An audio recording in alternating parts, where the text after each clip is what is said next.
teman-teman semuanya ada hadis yang ingin saya sampaikan, beberapa hadis ini. Mudah-mudahan hadis ini bisa memberikan motivasi kepada kita dan juga kemurnian kita dalam melakukan pekerjaan. Allah Subhanahu wa taala berfirman dalam surat Al-Hajj ayat 77. Qala Allah taala waf'alul khair waf'alul khair la'allakum tuflihun, dan berbuatlah kebaikan. Ya. Nah, pekerjaan itu juga kebaikan, ya, bahkan bukan cuma sekedar kebaikan, tapi dia merupakan jihad bagi seorang suami yang keluar dari rumahnya, ya, ketika dia meninggal dunia maka pulangnya mati syahid. Waf'alul khair, berbuatlah kebaikan. Nah, kebaikan di sini, ya, kebaikan untuk apa? Untuk membantu kepentingan kaum muslimin, ya. Nah, kalau seandainya kita bekerja dengan motivasi, ya, saya ingin memenuhi kepentingan kaum muslimin, nggak ada emas, ya, kita siapin emas, ya kan? Nggak ada, ya, sabun, kita buat sabun, ya. Ada orang yang perlu kurma, kita siapin kurma. Itu waf'alul khair, dan ini merupakan, ya, satu yang dianjurkan oleh Allah Subhanahu wa taala. Ada yang pengen suplemen, kita siapin suplemen, ya. Di sini banyak, ya, pengusaha-pengusaha suplemen. Maka ini juga merupakan waf'alul khair. Nah, yuk sama-sama kita lihat hadisnya, ya. Dari Ibnu Umar radhiyallahu anhu berkata bahwa Rasulullah SAW bersabda, seorang muslim itu saudara bagi muslim yang lainnya. Karena itu jangan menganiaya dan menyerahkannya kepada musuh. Barang siapa yang memperhatikan kepentingan saudaranya, maka Allah akan memperhatikan kepentingannya. Ya, ini penting sekali teman-teman semuanya, ya. Jadi kita, apa sih motivasi kita kerja? Apa sih motivasi kita bekerja gitu, ya? Kalau bekerjanya hanya buat cari duit, hanya buat cari, ya, apa namanya, nafkah, ya, sayang, ya. Jangan cuma sekedar mencari nafkah. Kalau cari nafkah mah semua nafkah kita dijamin oleh Allah Subhanahu wa taala. Walaupun kita harus mengejarnya dengan berlelah-lelah, sebagaimana cicak, ya. Cicak ini Masya Allah, ya, jadi contoh yang bagus sekali, ya. Ya, ini yang saya sampaikan dalam materi berjudul Cicak dan Jerapah, ya. Cicak ini luar biasa. Mungkin kalau kita jadi cicak protes sama Allah, ya Allah, nggak adil banget, ya. Saya ini nggak bisa terbang, nggak punya sayap. Kenapa kok takdir makanan saya yang punya sayap? Ya, nyamuk, lalat, ya kan, kupu-kupu. Saya tuh kadang-kadang perhatiin tuh cicak, ya. Cicak tuh saya perhatiin, ini cicak nih luar biasa, ya. Sabar banget dia. Terus pelan-pelan, diam-diam merayap gitu kan. Datang seekor nyamuk, hap, ya.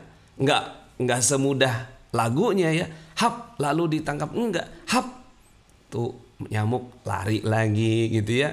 Terus kemudian dideketin lagi, hap, lari lagi. Hap, lari lagi, Masya Allah, ya.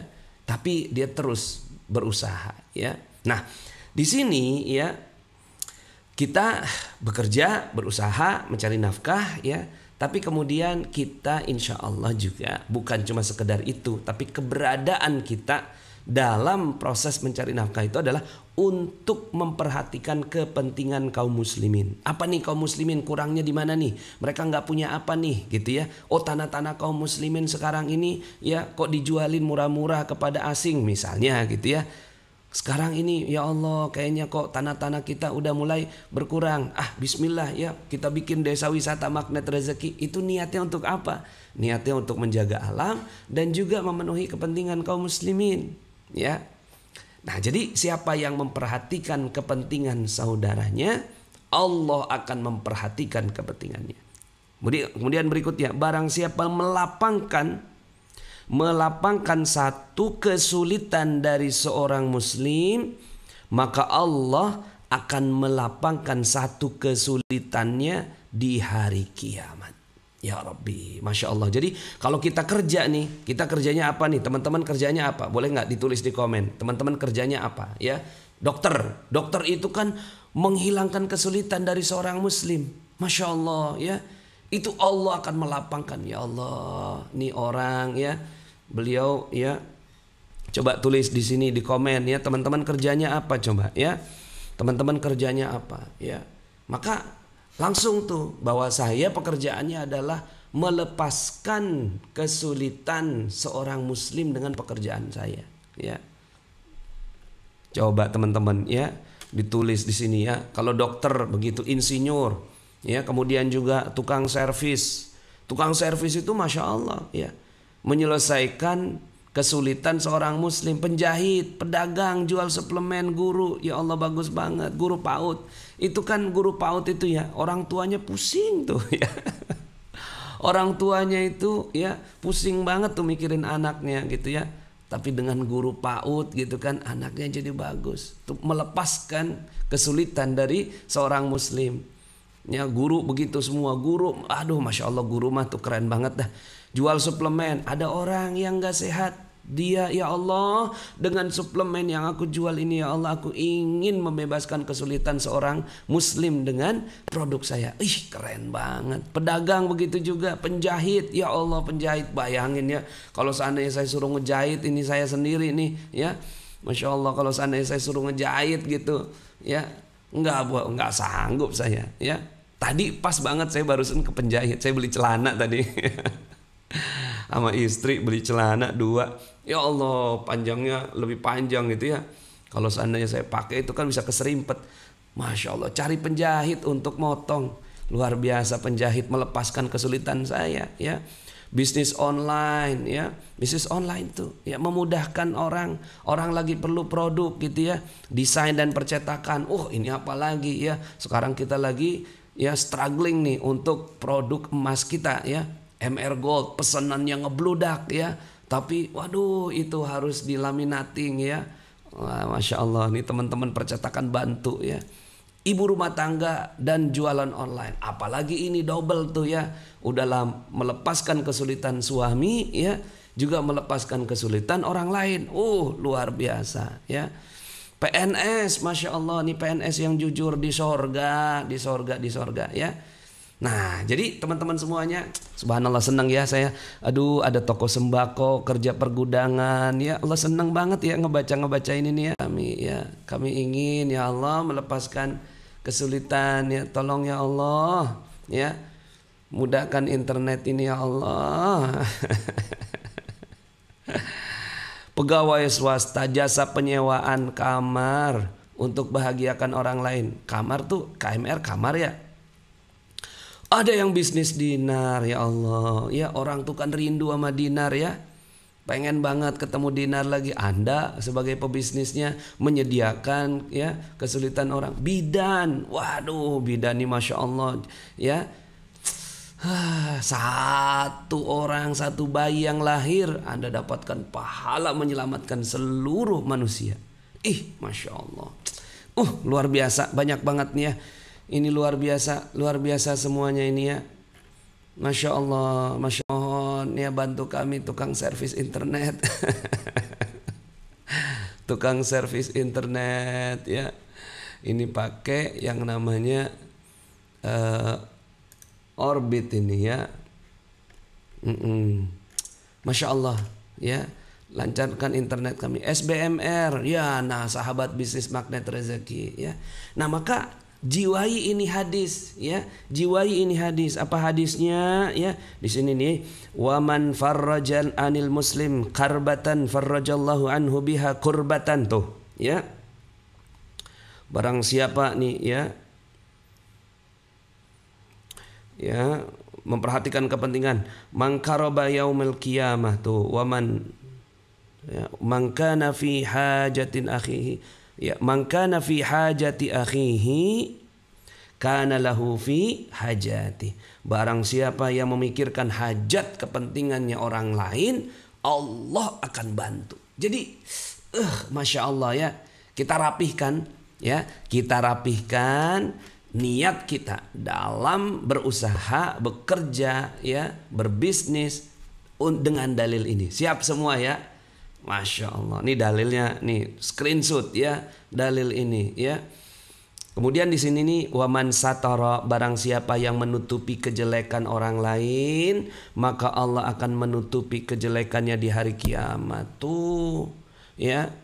Yuk kita tutupin kejelekan orang ya. Apapun mau bagaimanapun jeleknya orang itu ya nggak ada, pokoknya kita tutup mata, tutup telinga, tutup mulut, tutup hati untuk kejelekan orang lain. Maka Allah akan menutupi aib kita di hari kiamat. Satu lagi hadis ya sebelum kita masuk ke Dr. Krisanti. Siapa saja yang menghilangkan satu kesulitan dari beberapa kesulitan yang dialami orang mukmin, maka Allah akan menghilangkan satu kesulitan dari beberapa kesulitannya pada hari kiamat. Siapa saja yang memudahkan urusan orang yang mengalami kesulitan, maka Allah akan memudahkan urusannya baik di dunia maupun di akhirat. Jadi orang yang mudah gitu bantu urusan orang lain, ya. Jangan ya seperti yang sekarang, kalau bisa dipersulit kenapa dipermudah? Aduh jangan ya, kita kebalik. Kalau bisa dipermudah kenapa dipersulit ya? Siapa saja yang menutupi kejelekan seorang muslim, maka Allah akan menutupi kejelekannya di dunia dan akhirat. Allah senantiasa memberi pertolongan kepada hambanya selama ia menolong saudaranya. Nah lihat nih, ini ya akad dari Allah Subhanahu wa ta'ala. Siapa yang pengen dimudahkan urusannya, pakai dalil ini. Oke? Siapa yang mau dimudahkan urusannya, senantiasa memberi pertolongan kepada hambanya selama ia menolong saudaranya. Jadi niat kita bekerja itu bukan untuk semata-mata perut kita doang. Ya, makanya kenapa ilmu terumbu karang itu memuliakan dan membahagiakan orang lain. Fokus kita adalah bagaimana bisa membahagiakan orang lain. Karena ini salah satu dalilnya, ya. Salah satu dalil dari ini, ya. Siapa saja yang menempuh jalan guna menuntut ilmu, maka Allah akan memudahkan baginya jalan menuju syurga. Siapa saja yang berkumpul di salah satu rumah Allah dengan membaca kitabnya dan memperdalam kandungannya, maka akan turunlah kepada mereka suatu ketenangan dan mereka selalu diliputi rahmat dan para malaikat selalu memohonkan ampun buat mereka. Kemudian Allah menyebut-nyebut siapa saja yang berada di sisinya. Siapa saja yang lambat beramal, maka ia tidak akan cepat meraih derajat. Ini artinya kurang tepat ya. Siapa saja yang lambat beramal nih ya, tidak akan dibantu dengan nasabnya, maksudnya ini. Ya. Waman batta'a ya bihi amaluhu, kalau amalnya enggak cepat, lam yusra, tidak akan pernah dibantu dipercepat bihi nasabuhu. Yang nggak akan pernah dipercepat dengan nasabnya dia. Jadi mau dia anak kiai, anak presiden, anaknya profesor, anaknya siapapun ya, ada kekuatan amalnya dia sendiri ya. Masya Allah, Masya Allah. Ini hadis bagus banget ya. Hadis riwayat mana sih? Siapa ini? Hadis riwayat Bukhari Muslim. Artinya sangat sahih banget ya. Allah Karim ya. Jadi teman-teman semuanya ya, ini adalah hadis yang kita pegang ya. Selain tadi hadis yang dikemukakan oleh Ustadz Ardi Gunawan, kita pegang ini hadis juga ya. Barang siapa yang membantu orang lain, maka Allah akan membantunya ya. Kita break sebentar ya, kita lihat iklan yang mau lewat berikut ini ya.